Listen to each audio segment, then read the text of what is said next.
Hi, and welcome to the Connection Over Perfection podcast. I am Amber McCrae, your therapeutic nutritionist and host. Join me on a holistic healing journey where we explore the power of nutrition and connection for your overall well-being, where we embrace connection over perfection. The content provided in this podcast is for informational purposes only and is not intended as a substitute for professional medical advice, diagnosis, or treatment. The intention of the host and guests is to spread love and awareness. Always seek the advice of your physician or trusted healthcare provider with any questions you may have regarding a medical condition. Never disregard professional medical advice or delay in seeking it because of something you've heard in this podcast.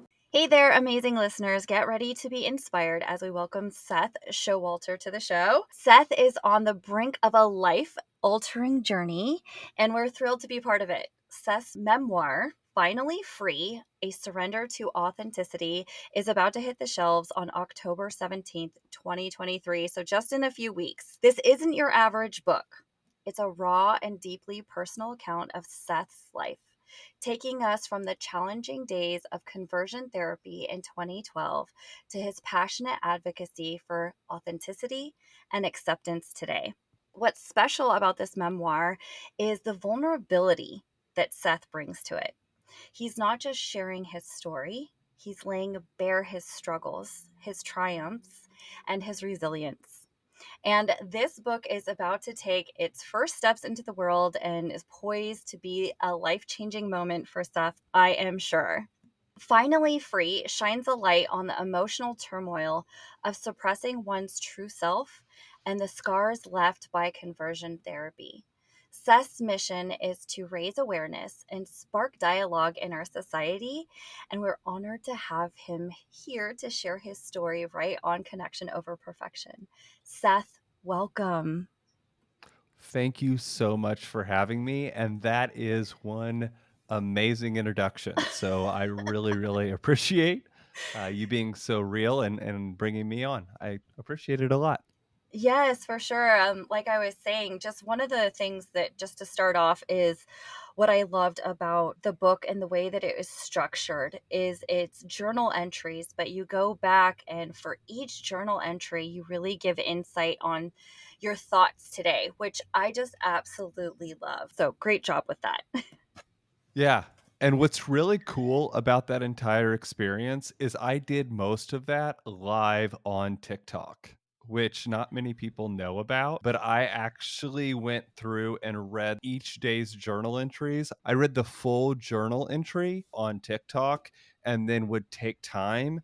Say, it was like, put on some music, everyone, just sit back for a little bit for 5 minutes. I'm going to take 5 minutes and actually write what I think now, and then I would come back on to the live and then read that to the audience that I had in the room. So it was like this really intricate, unique experience that I don't think many authors have actually done in this realm. And so it really added something unique in the writing experience. Oh, so I think I hear you saying that you read your full journal entry live on TikTok, and then in that, you took that, you went and processed that, and that's what is now in the book, those sections. Correct. I didn't know that. That's awesome. Yeah, like you were saying, that's definitely a very different, much more personal way to have it evolved. That's awesome. Yeah, it was very vulnerable, very real. Yes, major kudos for that. So, can you start by sharing a brief overview of your incredible journey? Just, your experience from conversion therapy to becoming a dedicated therapist committed to helping others find their authenticity. Well, it's hard to provide a brief overview. I'm going to be completely honest. Now, Amber has had an opportunity to read a little bit of my book, so she knows how Yes. long winded I am. So please understand you're asking a really big task for me to provide a brief overview. So I Right. am going to do the best that I possibly can and try to provide this in a brief snapshot. But anyhow, I was in a serious car accident at age 6 that resulted in some physical and psychological repercussions. And given the car accident and the turmoil that came as a result of that, I had a lot of difficulty feeling accepted and a part of my community in my hometown. I constantly felt left out, picked on, and kind of ridiculed. So throughout that experience, I found a lot of my acceptance and where I found my comfort in the conservative Christian church. It's the one place that I found acceptance and love. And as I started to dive more headfirst into the church, I actually ended up coming to learn that I was gay through an interaction with an older classmate in my hometown. And I knew that this was a sin. And so I hid in the church. It actually became my safe haven. And so when I graduated from high school, I dedicated myself to the ministry, believing that God would make me straight. And so when I graduated, I actually went to a youth ministry that I served at, like through a mega church that I worked at for an entire year. And thinking that by serving that kind of time, that God would, honor that and make me straight. And that's not how that worked out.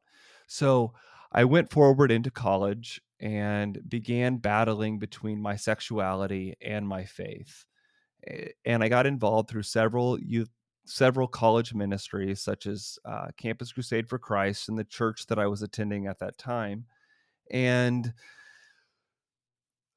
it was really difficult because I was finding a lot of my comfort, a lot of my security in the church, but knowing deep down that I was gay and that this was just not matching what I knew to be true within myself. And so substance use became a really big problem. I actually started turning to alcohol, drugs, and even sex as a way of numbing the pain of not feeling like I was good enough. And so when I graduated from college, I went to my parents and I essentially said, I'm using drugs and alcohol and sex as a way of controlling things. And this is not the type of life that I want to live. And I feel really guilty for being gay. And so, together with my parents, I went to them and said I wanted to be fixed. And so they found a substance use treatment program that believed if God had the power to heal the alcoholic, that he could heal the homosexual. And I went there for 89 days. And that is the subject matter of my book. It actually takes you through all 89 days that I was in this program. And know that they used a variety of treatment methods. The primary thing they focused on was substance use treatment, but they also provided conversion therapy on the side. And so the book entails all of the different aspects that were going on in this program, really unpacking how I was relating to this experience, as well as what the program was doing that I felt was a little bit unethical as I went through the journey. And yeah, it's a roller coaster. And so I had gotten my graduate degree in social work prior to going into this program. And so when I graduated from the substance use treatment program, I started back into my social work career. And after I graduated with my master's degree, I just went through a string of unsuccessful jobs. And I really learned to hate myself. And it wasn't until later on that I came out of the closet officially. And that was a really big road that took a really long time to come to terms with. And mental health became a really big challenge for me. Thank you, traumatic brain injury from that car accident I was in as a kid. But through this entire journey, I really learned the importance of being true to ourselves and being real to who we are as people. And it's through that I really started to strive to become a mental health professional that wanted to serve and help others come to terms with being authentic, real, and working through their own shit to be the people that they really are. Wow, Seth, thank you so much for being so vulnerable. So I think I hear you saying that this car accident really just triggered a series of events and really just changed your life. It began with not really feeling accepted or valued or enough or really seen and heard. And that led to really trying to find a place of your own where you belong. And Yeah. you found that within the church. And that ended up not being what you needed at that time. And it actually pushed you further into guilt and shame and not really accepting yourself. And through that road and being in that program is where this book was really birthed. Correct. And through going on with that in the rest of your life and really finding your voice and finding self acceptance and self love allowed you to be able to come out with this book and help others through what they're going through and find help through their traumatic experiences and things that they might not have words or even know how to process things. Is that close? It's right on. In fact, I think that if I had had a book like this when I was questioning and not knowing where to turn, it could have been really, really helpful for me because I had no idea what I was getting myself into. And so the reason that I wrote this book and the reason that I ended up sharing and going into the depth that I did was really to help other people and be real and authentic because that's the one thing that we really need in this world. Yes.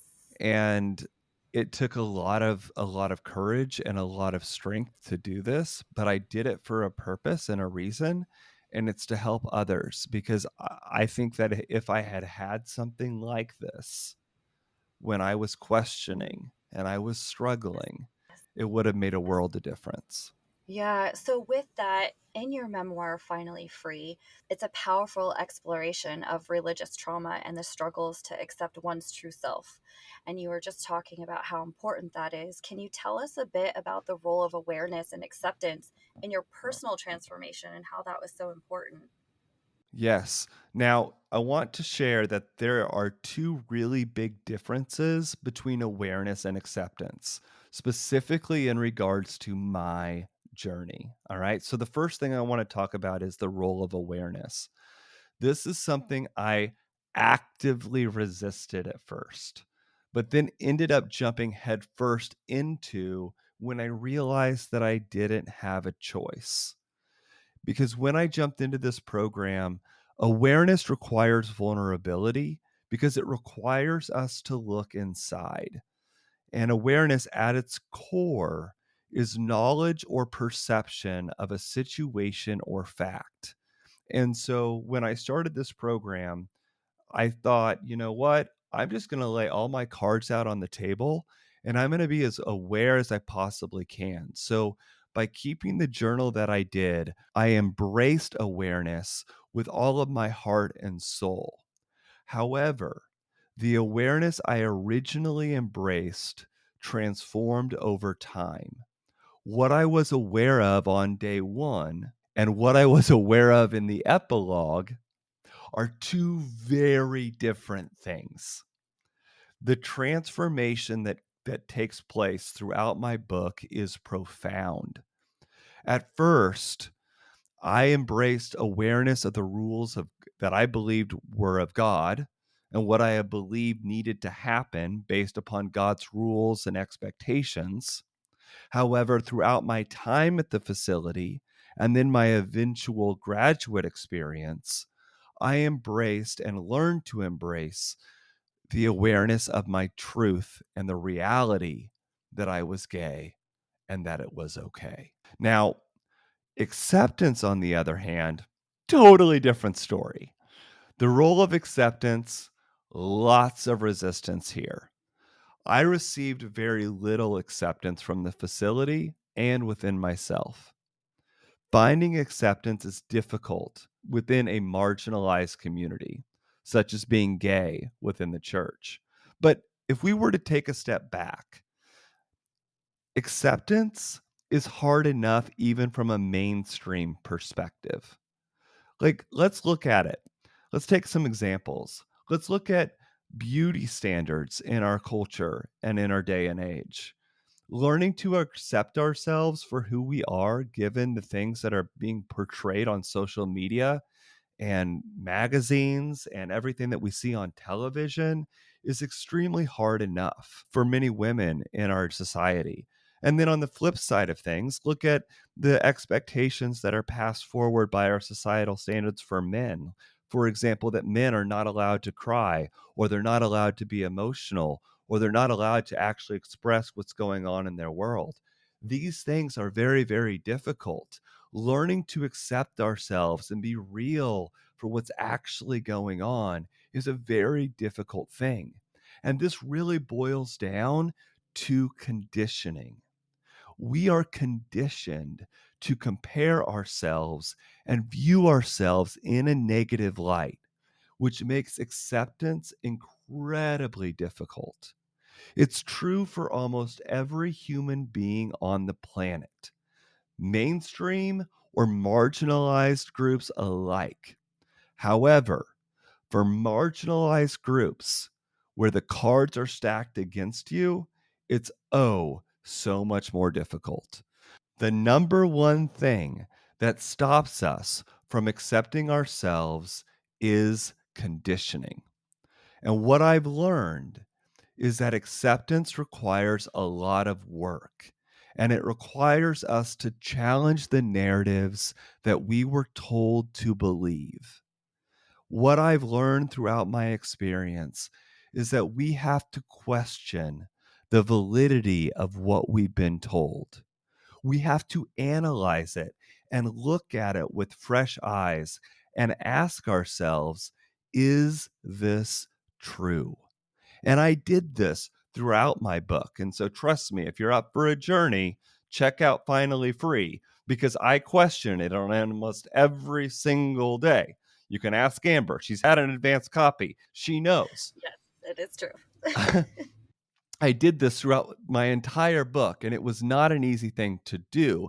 And it's actually why it took me almost 10 years, a little bit over 10 years, to finally have the courage to work through that journal and put it all together. And I actually didn't have the courage until I had the money to pay for an editor to work with me through it because I couldn't do it on my own. That's huge. So I really appreciate you explaining the difference between acceptance and awareness. And so I just want to recap. I think I hear you saying that awareness is one thing, just to really know within yourself what's going on and say, okay, this is what I'm going through, this is how I feel.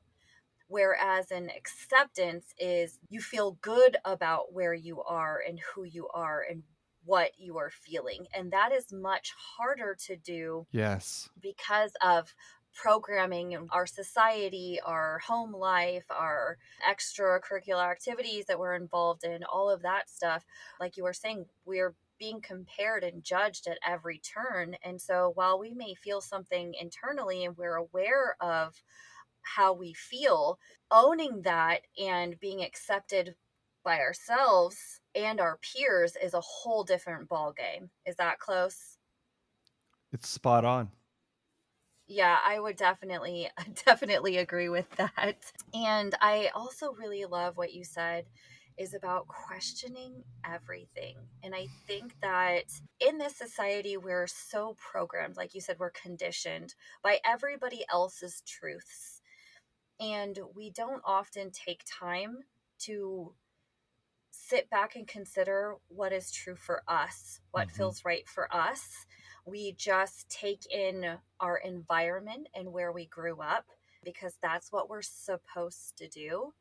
And I think I hear you saying that it's so important to take that step back, consider that, of course, and pass it through your own intuition and what is good for you and see how that sits and how that resonates. Is that close?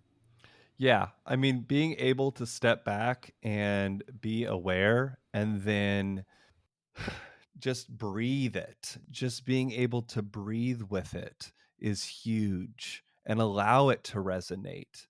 And then allow that to then help you then determine your next steps is so important. So, absolutely. How did connections play a role? Because in reading your book, I was reading this section last night about when you went out on your day trip with Matthew and he was having a tough time and just that whole interaction. I really felt just how much you wanted to be there for him, but that you were so accepting of everybody else, but never got that in return. For me, I know that connection plays such a huge role. If in any of those connections that you had at that program, if you truly felt seen, heard, and valued. How do you think your experience would be different? I think that it would have made a world of difference. I think I would have felt seen and heard, which I know I'm just repeating what the question, but I didn't feel that.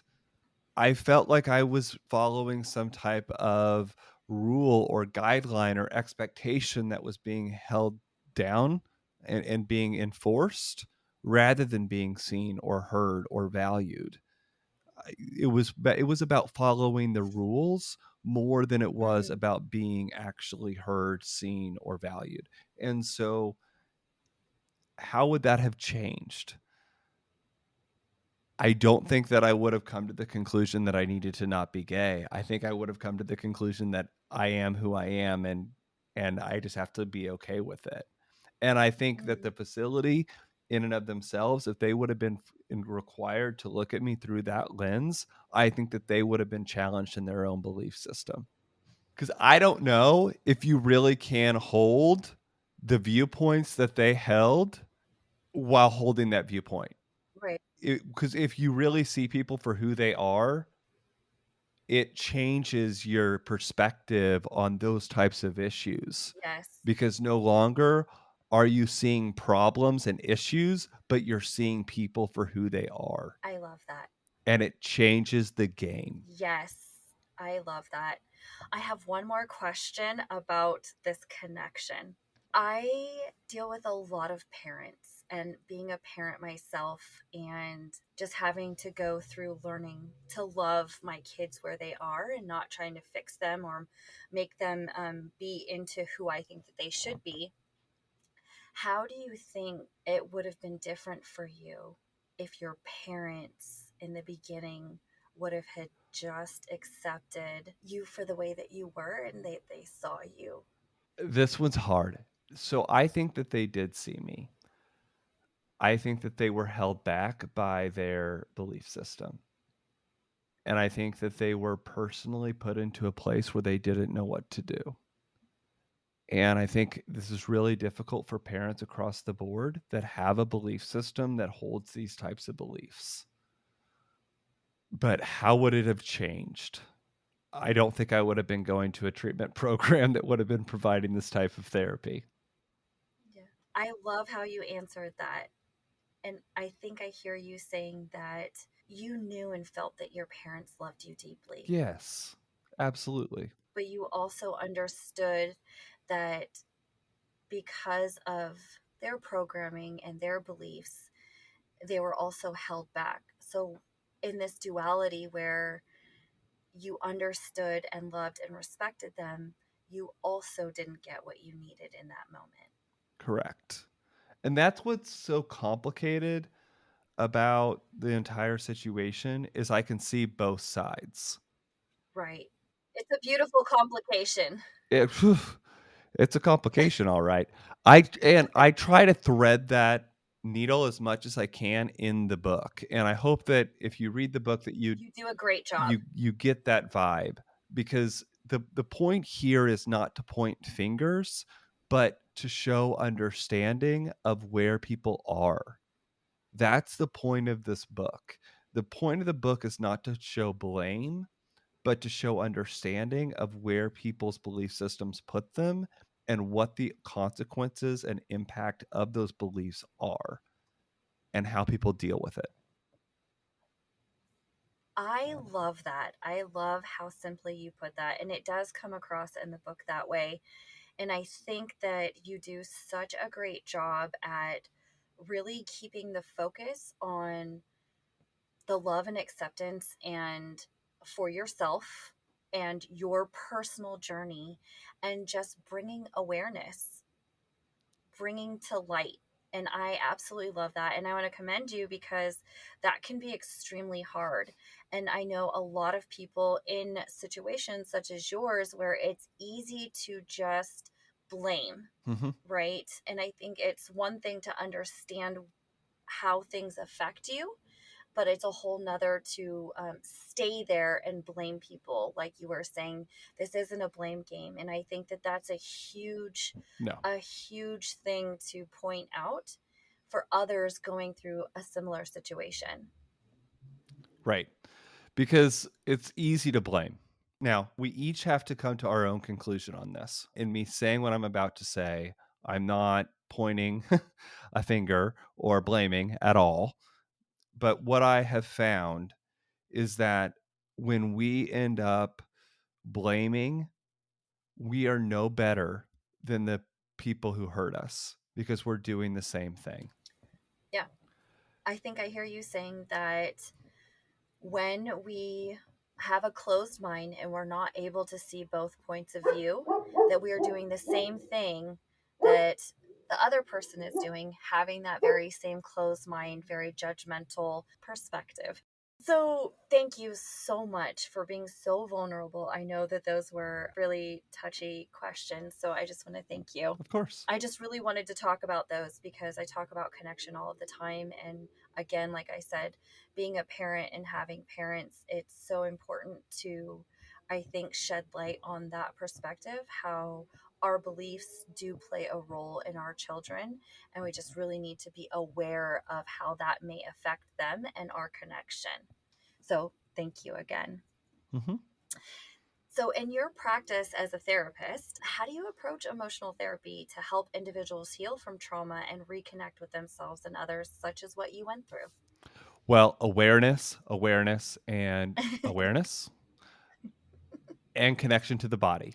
So, awareness and connection to the body is critical. And what I really focus on is something called mindfulness.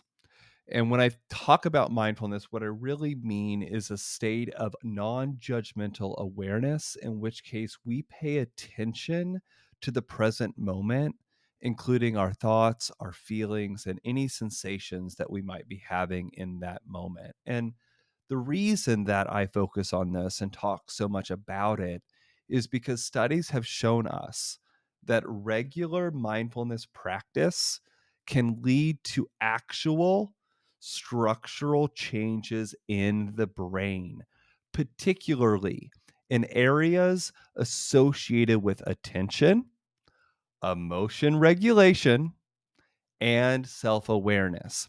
And so, something that I really like to focus on is a really cool skill called dropping the anchor.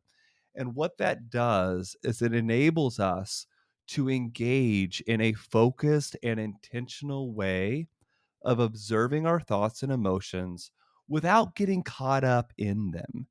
So it allows us to create distance and objectivity rather than being swept away by the constant waves of our inner experiences. And so, research, which again, as a therapist, I'm all about that research, right? So, research has demonstrated that practicing mindfulness, like dropping the anchor, can reduce reactivity to negative emotions and increase our ability to regulate our emotions. And so, if we break this down, and sorry, I get kind of preachy on this. You asked me about therapy stuff. So, No, I love it. Go ahead. okay. I'm all about I it. You're going to get a spiel. So, sorry. It's But okay. like, our minds are like a vast ocean, which is constantly moving and fluctuating. It's like waves that rise and fall. And these thoughts and emotions are constantly coming and going. So, understanding this analogy is essential to effectively managing our mental states. Waves of thoughts can be intrusive and overwhelming, crashing upon the shores of our minds relentlessly. And so these thoughts may be driven by things like worries and fears or even our negative self talk. We all have a little bit of negative self talk, eh? Ah, no. I mean, let's be real. Yes, All of right. course. Similarly, waves of emotions can be intense and turbulent, threatening to sweep us away in their currents. So, think of this as like emotions such as anger or sadness or anxiety, which can consume our attention and cloud our judgment. So, it's important to recognize that these waves are natural occurrences in the ocean, just as thoughts and emotions are natural occurrences in the mind. They are not inherently good or bad, they just simply exist. And like waves, these thoughts and emotions arise and subside, creating a constant ebb and flow within us. And so, by understanding this nature of thoughts and emotions, we can adopt a more detached perspective. So, let me go into this. Instead of getting caught up in the waves, in the chaos of the waves of our emotions, we can create and observe them from a distance. This shift in perspective allows us to view our thoughts and emotions with curiosity and acceptance rather than judgment or resistance. And so I want to, since I was asked and I want to go there, I want to provide some actual tools and tips for you that you can Yes, actually use. please. All right. So let's go into it. First thing I like to recommend to my clients is finding a quiet and comfortable space.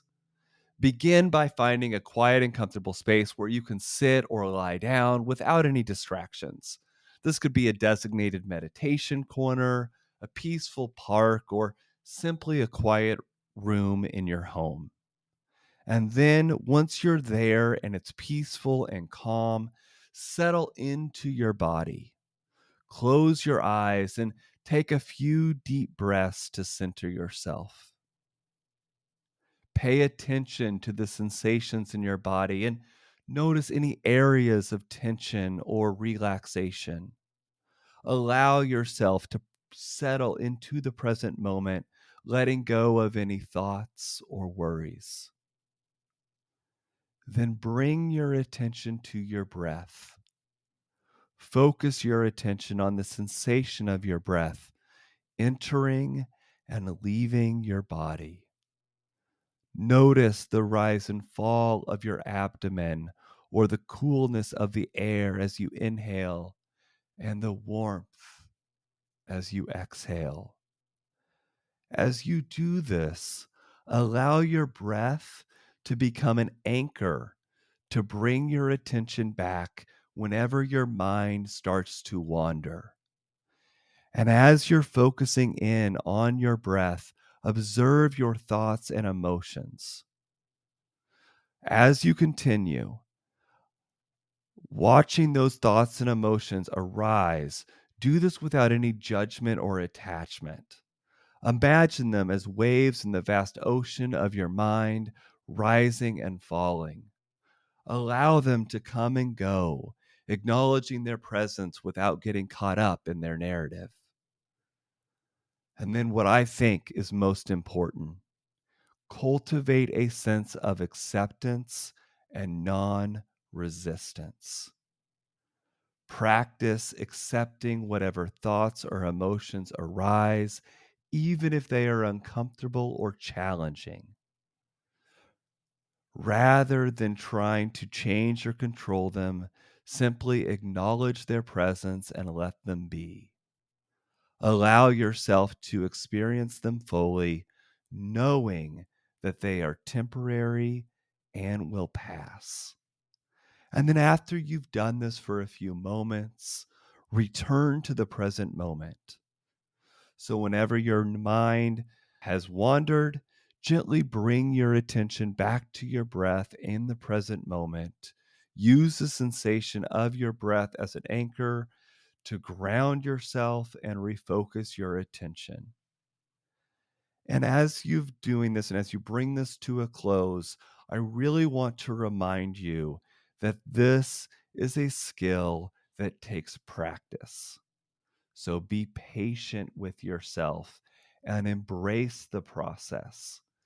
So, as you cultivate this practice, you're going to gain greater control over your thoughts and emotions, allowing them to navigate the waves of your mind with greater ease and clarity.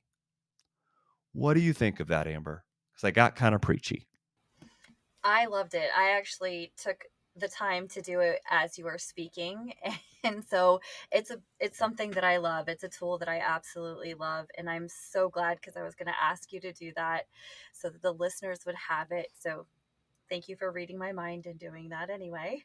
Of course. I think that it's so beautiful, and it's so important to be able to pull from the past and the future back into the present.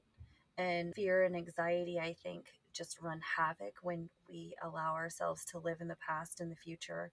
And so, like you were saying, there's so much research, science backed evidence that being present and being in your body in the moment and just taking that time to really feel what you're feeling is so beneficial across the board, mentally, physically, emotionally, spiritually. And again, I think there's so much research that backs that up.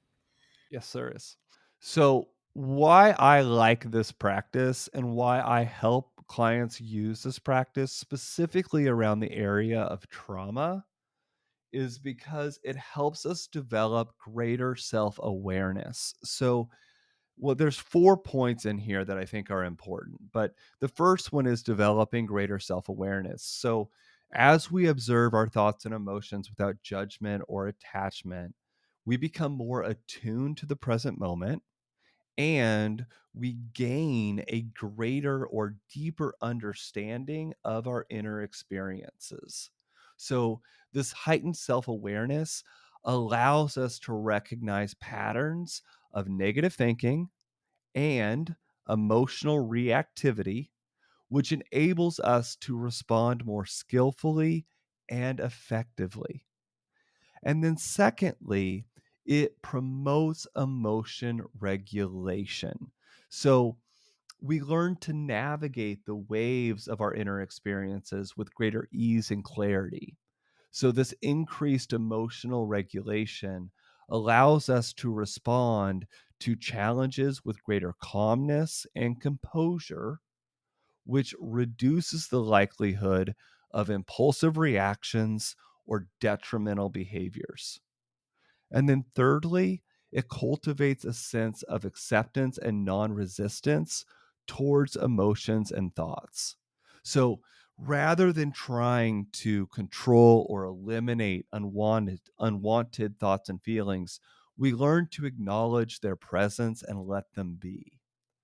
This acceptance fosters a more compassionate and gentle attitude towards ourselves, reducing self criticism and self judgment. And then, lastly, and certainly not least, it allows us to develop resiliency and flexibility in the face of adversity. So, by practicing mindfulness and acceptance, we become better equipped to navigate life's challenges and uncertainties. We develop the ability to adapt and respond effectively to difficult circumstances, which then enables us to find new alternatives and solutions that align with our values and our goals.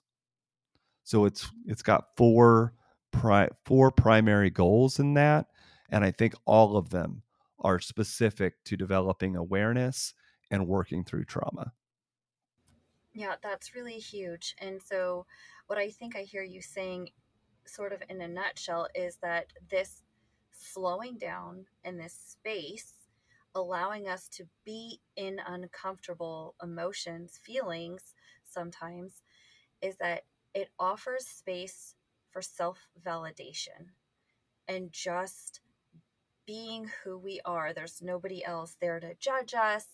Now, I think you hit on something really important that, I would love to hear your thoughts on this, that maybe come first is being able to recognize that there's no positive and negative emotions, that what we're feeling is not bad or who we are is not bad.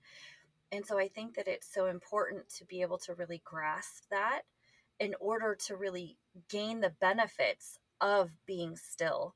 Because if you're in that space and you're just repeating these negative things over and over, and you're not really able to grasp or separate, like you were saying, that our thoughts are not who we are, and that we can have these thoughts and that doesn't make us bad, or that they're not negative, they're just thoughts. That's so important first before we're able to really gain the benefits in that mindfulness. Mhm. What are your thoughts on that? I have many. So first of all, we place a value judgment on all of our thoughts all the time, whether they're good, they're bad, they're wrong, they're right, and it's the wrong question to ask.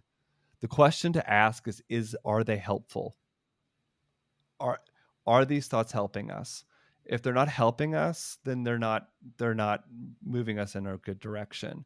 But the point here is what I like to talk about is diffusion, creating distance between our thoughts and ourselves and creating that distance. But in doing that, we're not necessarily saying I'm creating this distance because these are bad thoughts or good thoughts, right thoughts or wrong thoughts. We're creating that distance so that I can be whole and be present in myself and actually be here so that I can understand what I'm thinking. So often we cast judgment on ourselves before we even understand what those thoughts and emotions are or what they actually mean. And we live in this world where Yeah. we're constantly judging, and it restricts us from being able to live our life freely, wholly, and to the greatest extent possible. Yeah, and I would agree. So do you think that a lot of that comes from just the conditioning, the programming of, our thoughts often come from outside perspectives that just play on a loop, right? Yep.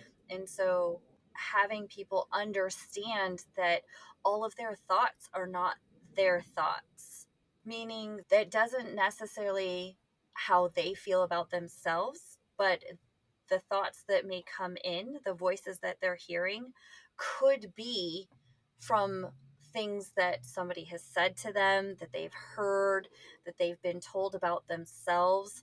And so we attach these as a view of ourself when they're not ours, they're coming from. And this is when I think questioning, Mhm. like you were saying, is this helpful?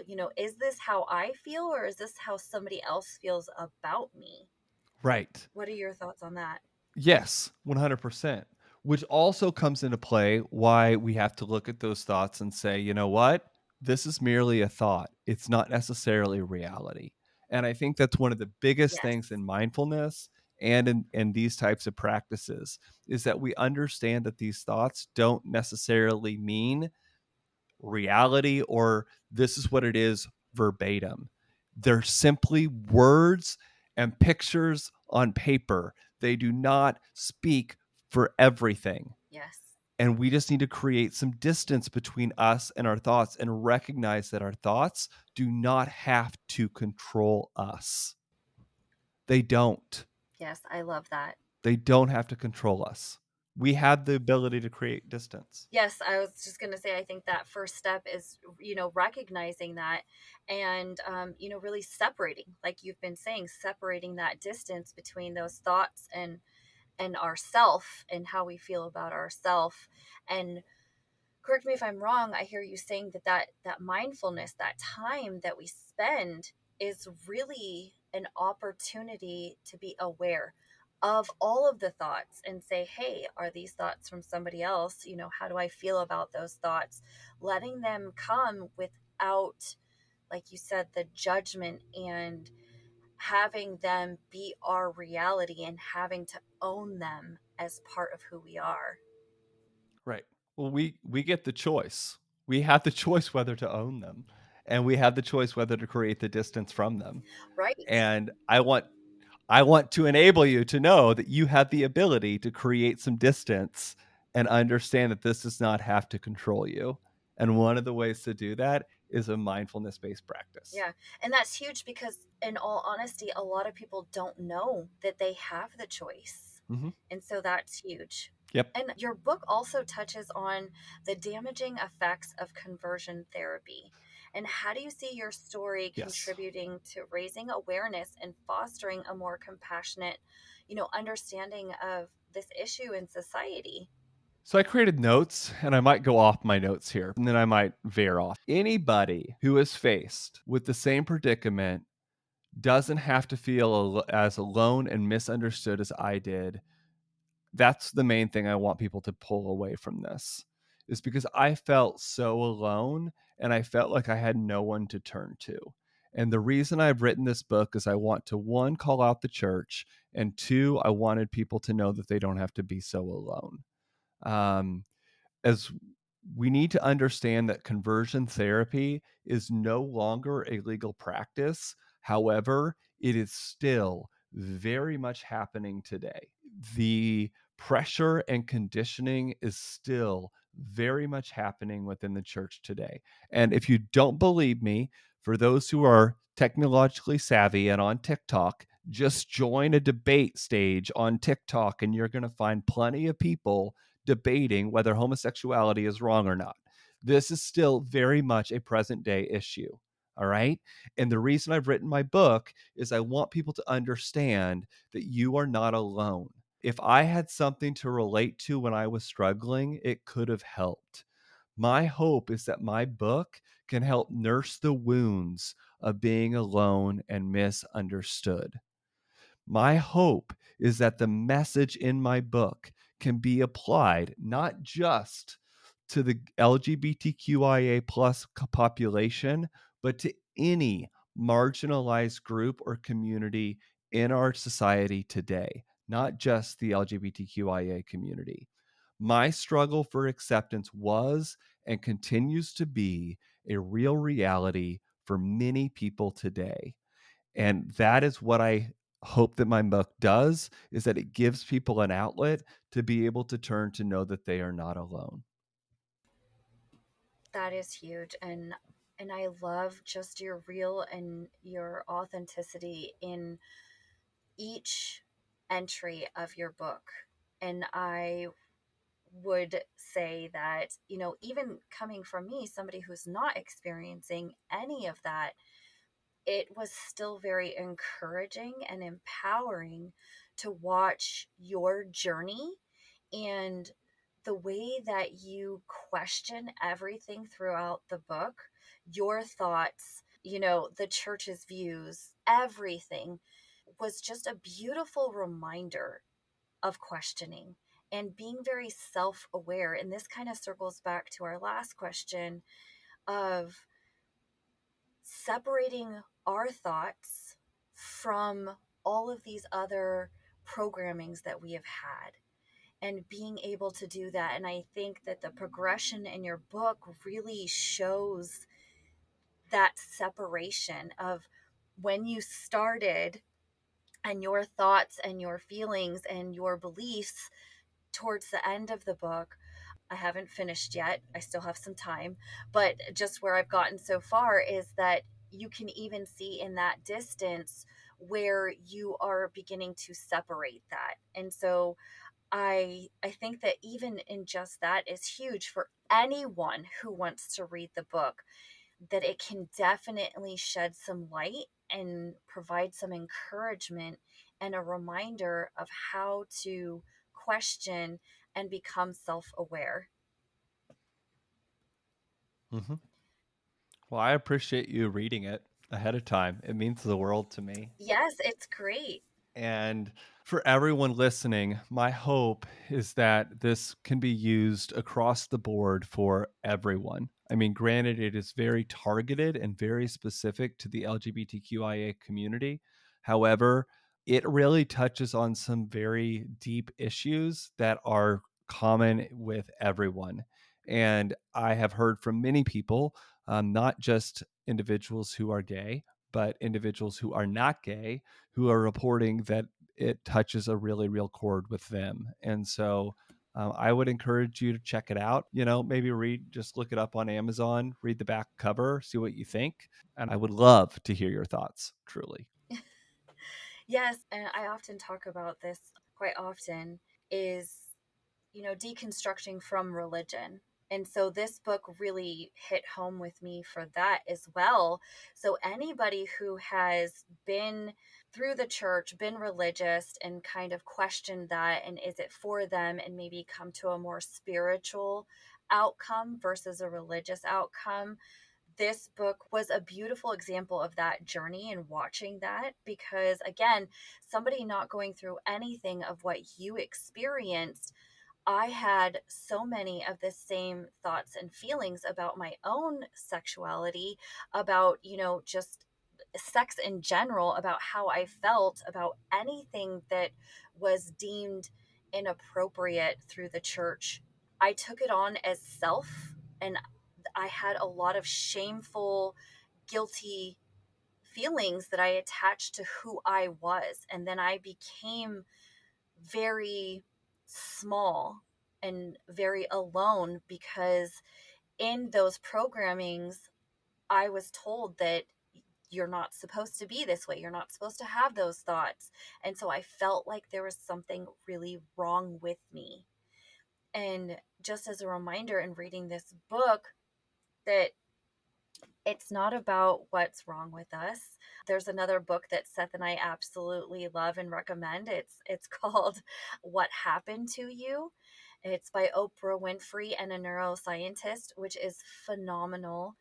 And it just reminded me of that. It just the realness and rawness of, everybody goes through this shit. Everybody has these same thoughts, these same feelings in their own variations. And so just you being able to put out there all of that for everyone to read and see was beautiful and encouraging. So again, whether you're, working through what Seth has worked through, or even that has nothing to do with that, I highly suggest picking up this book and seeing Thank you. what you get out of it.